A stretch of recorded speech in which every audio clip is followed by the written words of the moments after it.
Produktivitas akan bertemu dengan lini pertahanan yang tangguh, ya kan? Tentunya yang perlu kita antisipasi adalah bagaimana kedisiplinan defense yang akan dilakukan oleh para pemain-pemain dari Spanyol. Kemudian mereka mencoba untuk melakukan manuver counter attack lewat sisi flank, di mana Yamal, di mana Baena akan menjadi aktor juga. Prediksi 1-0 untuk Spanyol. Spanyol. Yes. Wih, suka nih. 1-0.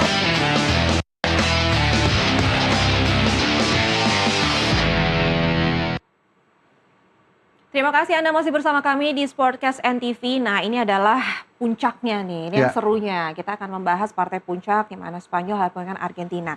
Kalau dilihat-lihat dari 14 pertemuan, rata-rata mereka itu justru bertemu hanya di laga uji coba, bahkan di Piala Dunia baru 1 kali bertemu ya. Itu pun dimenangkan oleh Argentina 2-1. Nah, kalau sejauh ini kita melihat perjalanan keduanya, siapa yang paling berat perjalanan menuju final? Iya, sepak bola kan selalu bertransformasi. Walaupun memang dari beberapa tahun ke belakang kedua negara itu sering bertemu, tapi dengan generasi yang dimiliki oleh Spanyol, generasi pemain-pemain yang dimiliki oleh Argentina, ini akan menjadi sebuah pertandingan yang menurut saya tentunya akan lebih sangat taktikal banget. Contohnya, kalau kita mau flashback, bagaimana ketajaman, bagaimana produktivitas dari pemain-pemain Prancis mampu diminimalisir oleh taktikal yang dimiliki oleh Lafonte. Yang perlu kita tunggu adalah apakah Lafonte akan mencari antitesis, mendapatkan antitesis untuk bisa mematikan pergerakan dari Messi. Ini yang masih harus kita tunggu bersama. Nah, ini kita lihat rekor pertemuan Spanyol versus Argentina, coach, di mana juga sih kayak seimbang ya, antara pertemuannya. 6-1 untuk Spanyol, kemudian 4-1 juga untuk Argentina. Artinya kan kedua negara ini kan saling mengalahkan. Tapi di era sepak bola dengan tren sekarang, bagaimana taktikal juga akan mempengaruhi, akan menjadi penentu kemenangan. Spanyol beruntung memiliki De La Fonte yang memang memiliki background, memiliki basic, memiliki fondasi yang kuat walaupun memang bukan pemain terkenal, tapi memiliki basic membangun sebuah tim nasional yang begitu kuat dari youth development mereka. Kemudian ketika mengalahkan Prancis, jelas sekali bagaimana setiap individu dengan taktikal yang dia inginkan mampu untuk meminimalisir ruang-ruang yang sejauh ini menjadi kekuatan dari Prancis. Olise tidak punya space, Dembele tidak bisa memaksimalkan kecepatan dia. Artinya ada kolektivitas yang dibangun, ada sistem yang dijalankan dengan baik oleh Kubasi, pemain 19 tahun yang sejauh ini sangat baik, sangat sensasional untuk berposisi sebagai center back. Kemudian Cucurella juga mampu untuk bisa memaksimalkan kinerja dia dengan sangat baik, punya keseimbangan dalam bertahan dan menyerang.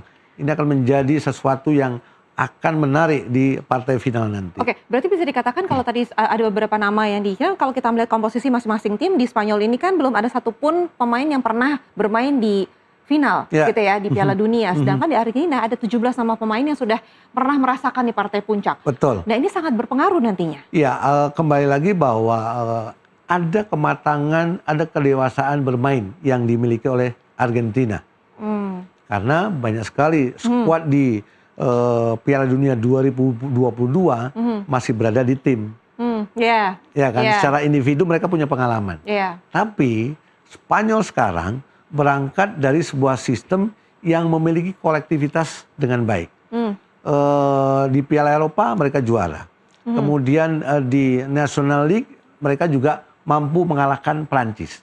Dan di semifinal kemarin, mereka juga mampu mengalahkan Prancis. Yang notabene-nya memiliki kualitas individu yang baik, memiliki produktivitas yang sangat tajam. Sistem dan game plan mereka sangat baik di saat mendapatkan lawan dengan determinasi yang tinggi seperti apa yang dilakukan atau dimiliki Prancis ataupun nanti Argentina. Oke, lalu bagaimana dengan cara Spanyol untuk menghentikan Messi itu sendiri? Apakah cukup dengan menjaga satu pemain atau tetap bermain dengan kolektif? Keunggulan Spanyol ketika mampu mengalahkan Prancis selain tadi mempersempit tidak memberikan ruang kepada para pemain Prancis, ada cara defense yang mereka selalu tampilkan. Apakah nanti itu berlaku untuk Argentina? Pasti. Mereka selalu ketika defense selalu unggul dalam jumlah pemain. Ketika lawan pemain Prancis itu 1, pemain Spanyol 2. Yang terlihat sekali adalah di lini tengah. Mereka punya 3 trisula dari Prancis. Ada Doué atau Barcola, Olise, kemudian Dembele. Tapi ada 4 pemain yang selalu menjaga kedalaman, melakukan marking. Artinya apa? Mereka selalu memenangkan duel ketika harus bertemu dengan pemain-pemain Prancis.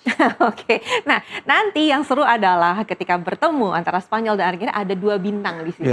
Yang jadi omongan, yang satu masih muda sekali gitu dengan 19 tahun, yaitu Lamine Yamal, sebelahnya adalah bisa dikatakan omnya lah. 39 tahun. 39 tahun. Lionel Messi, di mana kita tahu banyak sekali gambar foto-foto ya di yang waktu kecilnya dulu dimandiin untuk photoshoot dan lain-lain. Sekarang terbukti doanya Lamine Yamal, dia ingin bertemu dan bermain bersama Lionel Messi, berhadapan di Piala Dunia, dan ini terkabul saat ini. Saya sering kali mengatakan bahwa sepak bola adalah bukan usia, tapi kemampuan. Usia 19 tahun sudah mampu banyak sekali gelar yang dia dapat, kemudian di 2026 ini mampu untuk berada di partai puncak, bertemu dengan Lionel Messi, yang kalau kita lihat betul, bagaimana Messi seolah-olah memandikan Yamal ketika kecil, kemudian Yamal dan Messi juga berangkat dari pondasi yang sama. Di La Masia, artinya ada tongkat estafet yang mungkin nanti akan diserahkan Messi kepada Yamal mungkin ketika pemain ini punya kontribusi, punya konsistensi untuk bisa lebih dewasa, lebih memiliki mentality yang kuat, bermain sebagai flank dengan eksplosivitas yang tinggi, dengan kemampuan yang sama, yaitu kemampuan kaki kiri. Ini saya pikir sebuah pertarungan yang akan terlihat lebih ofensif. Nah, ini kita lihat di sini head to head pemain kunci di Spanyol ada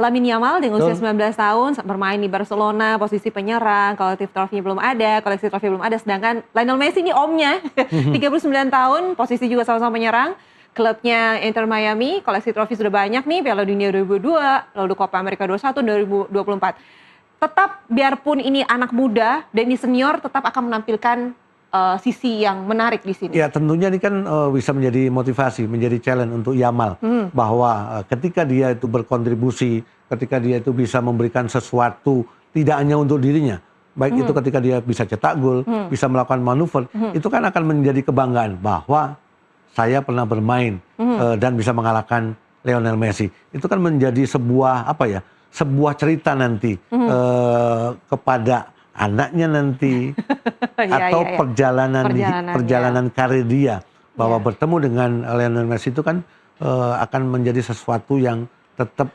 membanggakan dirinya dan bisa memotivasi performa untuk selalu eksis di profesional. Banyak yang bilang nanti kalau mau aman udahlah pakai jersey Barca aja gitu. Bagi 2 gitu. Bagi 2 karena ya udah adil nih biar gak ada yang gimana-gimana. Nah, kalau kita membahas untuk posisi di bawah Mistar, di sini ada Unai Simon dan juga Emiliano Martinez. Tanggapannya seperti apa? Iya, Unai Simon kan bisa dikatakan sebelum kebobolan 1 gol 600 menit lebih tanpa kebobolan. Artinya kan performa kinerja dia kan sangat dibutuhkan untuk tidak hanya membuat ini pertahanan mereka kokoh, tapi membuat gawangnya tidak kebobolan. Walaupun Emilio Martinez juga pemain yang punya pengalaman, juga selalu dimainkan, artinya 2 penjaga gawang ini nantinya juga akan menjadi penentu ketika harus diakhiri dengan adu tendangan penalti. Oke, sementara kalau untuk posisi bertahan ada Pau Cubarsí yang tadi sudah dikatakan dan juga Christian Romero, ini seperti apa? Ya, Cubarsí 19 tahun, bagaimana intelijensi dia sangat baik, tidak mudah untuk seorang pemain muda ditempatkan di posisi yang sangat vital, sangat krusial, tapi sejauh ini akurasi passingnya juga sangat tinggi dengan 90% lebih. Kemudian yang menarik adalah dia selalu berani untuk mengambil, melakukan intercept dan memutus serangan-serangan lawan sebelum masuk di sepertiga pertahanan dari Spanyol. Ya, sedangkan di lini tengah di sini ada Rodri dan juga Enzo Fernandes, siapa yang mungkin akan menguasai lini tengah? Dua-duanya saya pikir memiliki tipikal yang dua pemain yang memiliki tipikal yang berbeda. Bisa dikatakan Pedri adalah metronom, bagaimana dia jenderal, dia leader lini tengah, selama ini mampu menjaga kestabilan dengan sangat baik, visi permainannya dengan sweet play juga oke. Enzo kita tahu 2 gol yang dia kemas juga sangat membantu kinerja dari Argentina, terutama manuver dan pergerakannya mungkin yang tidak se-eksplosif atau tidak semasif Rodri. Oke, posisi depan kita kalau di sini ada Mikel Oyarzabal versus Julian Alvarez. Ini terakhir seperti apa? Kalau Anda melihat perbandingan antara Louis De Fonte dan juga Scaloni itu sendiri. Iya, memang Alvarez bisa dikatakan seorang striker yang memang tidak terlalu perform ya untuk di Piala Dunia sekarang. Oyarzabal kita tahu bahwa dia bukan juga seorang striker nomor 9, tapi false 9, tapi kinerjanya memang selalu dibutuhkan untuk mendukung taktikal dari seorang Lafonte. Bagaimana dia bergerak, turun, meminta bola. Tujuan dia turun adalah membantu defense, kemudian memberikan space kepada flank untuk infiltrate ke dalam. Artinya membuka ruang dan menarik lawan untuk bisa memaksimalkan atau mengeksploitasi center back dari lawan. Sejauh ini adu strategi antara Scaloni dengan Lafonte, siapa yang kira-kira lebih unggul dalam membaca permainan dalam satu pertandingan? Ini kalau tidak salah Scaloni itu adalah bekas anak didinya dari De La Fonte. Artinya final nanti adalah pertempuran anak murid dan guru. Ini ada murid dan guru dan ada om sama ponakannya. Iya, ya kan. Artinya ada kematangan, ada pengalaman yang memang bisa dikatakan kalau berbicara Piala Dunia, Scaloni sudah mendapatkannya. Tapi untuk De La Fonte baru Piala Euro. Artinya ada gengsi tersendiri yang sudah dibangun, tapi dari sisi kedalaman skuad, dari kemampuan dalam membaca situasi dan melakukan rotasi, saya pikir De La Fonte sedikit lebih unggul. Jika nanti Lamine Yamal tidak berkutik pada saat berhadapan dengan Argentina, kira-kira siapa yang nantinya akan diunggulkan untuk mengganti pergerakan dari Yamal itu sendiri? Pastinya akan De La Fonte mencoba untuk berani memainkan Nico untuk bisa bergantian dengan Yamal. Karena sejauh ini kan Baena juga sudah settle, sudah sangat baik kinerjanya untuk selalu berani melakukan manuver, melakukan pergerakan dengan kecepatan dan cutting inside yang dia lakukan. Setelah itu baru banyak melakukan crossing yang presisi. Nico Williams. Kalau tadi antara Prancis dengan Inggris, coach mengatakan ya seri nanti akan ada babak tambahan. Bagaimana dengan final? Spanyol Argentina. Saya pikir untuk di partai final kemungkinan di saat 15 menit para pemain-pemain dari Spanyol ataupun Argentina belum mampu untuk menciptakan gol terlebih dahulu, berpotensi untuk ada penambahan waktu. Nah, kalau nantinya ada penambahan waktu atau bahkan sampai ke penalti, siapa yang akan diuntungkan nanti? Tentunya Argentina.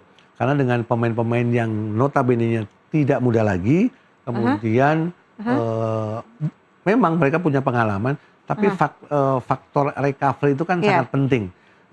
Spanyol bermain lebih duluan dibanding Argentina. Kemudian para pemain-pemain Argentina setelah mereka bertemu dengan Cabo Verde, Mesir, mereka kan selalu menyelesaikan pertandingannya lewat extra time. Artinya ada stamina yang terkuras dengan konsep turnamen seperti Piala Dunia. Ketika memang akan sampai diselesaikan dengan adu penalti, saya pikir ya sebuah keuntungan juga untuk Argentina. Yes. Oke, berikut adalah head to head keduanya. Nanti kedua negara akan berlaga di sini. Head to head pelatih. Ya. Ini dia tadi kita sudah membahas antara kita pasti terutama saya akan menunggu taktikal dan antitesis apa sih yang akan ditampilkan oleh De La Fonte untuk bisa meminimalisir pergerakan dari Messi. Kemudian untuk Unai Simon ada kepercayaan diri yang dia sudah bangun dengan 600 menit lebih tanpa kebobolan, walaupun lawannya adalah Emiliano Martinez yang juga punya pengalaman dan seringkali juga mampu mengantisipasi atau memblok tendangan-tendangan penalti dari lawan. Oke, jika Argentina juara bersama Messi, artinya ini semakin mengukuhkan warisannya sebagai salah satu pemain terbesar sepanjang sejarah. Ya, setuju? Betul. Apalagi kan back to back. Tidak mudah untuk seorang pemain usia 39 tahun, walaupun memang gift-nya, talentanya luar biasa untuk bisa membawa Argentina meraih gelar berikutnya setelah 2022. Tentunya tidak hanya gelar yang akan dicapai, tapi rekor-rekor lain pasti akan didapatkan dari seorang Lionel Messi. Oke, kita lihat ini adalah head-to-head trophy bagi kedua negara, Spanyol hadapan dengan Argentina. Ini dia, kita lihat. Wow, jelas ya, Argentina. Betul. Kalau berbicara Amerika Latin kan sejauh ini kan selalu tidak jauh dari Brazil, tidak jauh dari Argentina, tidak jauh dari Uruguay. Karena memang ketiga negara ini yang sering untuk mendapatkan gelar trofi, walaupun baik itu Piala Dunia ataupun Copa America. Dan untuk di Eropa, kita bisa mengedepankan Spanyol di 1964, 2008 di eranya Xavi Iniesta, 2012, di 2024 mereka juga mampu meraih gelar Piala Eropa dan Piala Dunia. Harapan mereka menginginkan sekarang. Artinya ketika mereka mendapatkan gelar Piala Dunia tahun ini adalah gelar kedua kali. Jadi jika Spanyol juara, apakah ini menjadi awal dominasi generasi baru di sepak bola? Tentunya Eropa akan semakin terlihat persaingannya. Karena Jerman sudah pulang, Belanda juga sudah pulang, dan perlu kita ketahui yang jadi pembelajaran buat saya pribadi adalah bagaimana Spanyol bisa berada di fase ini adalah tidak hanya individu yang mereka kuatkan, tapi bagaimana sistem yang harus dibangun. Ini yang dijalankan oleh De La Fuente. Oke, sebelum saya tanya prediksi, mungkin ada head to head jumlah gol antara keduanya. Ini dia, kita lihat siapa yang lebih banyak di sini. Oke, Spanyol dicetak dengan 13 gol, Argentina 19 gol, sementara Spanyol kebobolan 1 gol dan Argentina kebobolan 7 gol. Iya, produktivitas akan bertemu dengan lini pertahanan yang tangguh. Ya kan? Tentunya yang perlu kita antisipasi adalah bagaimana kedisiplinan defense yang akan dilakukan oleh para pemain-pemain dari Spanyol. Kemudian mereka mencoba untuk melakukan manuver counter attack lewat sisi flank, di mana Yamal, di mana Baena akan menjadi aktor juga. Prediksi 1-0 untuk Spanyol. Yes. Wih, suka nih. 1-0 untuk Spanyol. 1-0 untuk Spanyol. Berarti kita nantikan bagaimana partai puncak di Pesta Bola Dunia ini antara Spanyol dan juga Argentina yang akan ditayangkan secara langsung pada tanggal 20 Juli 2026 pada pukul 3 pagi ya, waktu Indonesia Barat. Sementara untuk perebutan 3 dan 4 akan ditayangkan secara langsung pada tanggal 19 Juli waktu 2 pagi waktu Indonesia Barat. Oke, baiklah. Coach, terima kasih atas waktunya. Terima kasih atas waktunya. Sehat terus dan kita masih menantikan bagaimana partai puncak antara Spanyol dan Argentina. Menurut Coach adalah 1-0 untuk Spanyol. Ya, kita lihat aja nanti bagaimana. Oke. Masih ada 90 menit. Masih ada 90 menit. Baiklah, saya Permatasari Harahap mewakili seluruh kebat jam tugas mengucapkan terima kasih, selamat malam dan salam olahraga.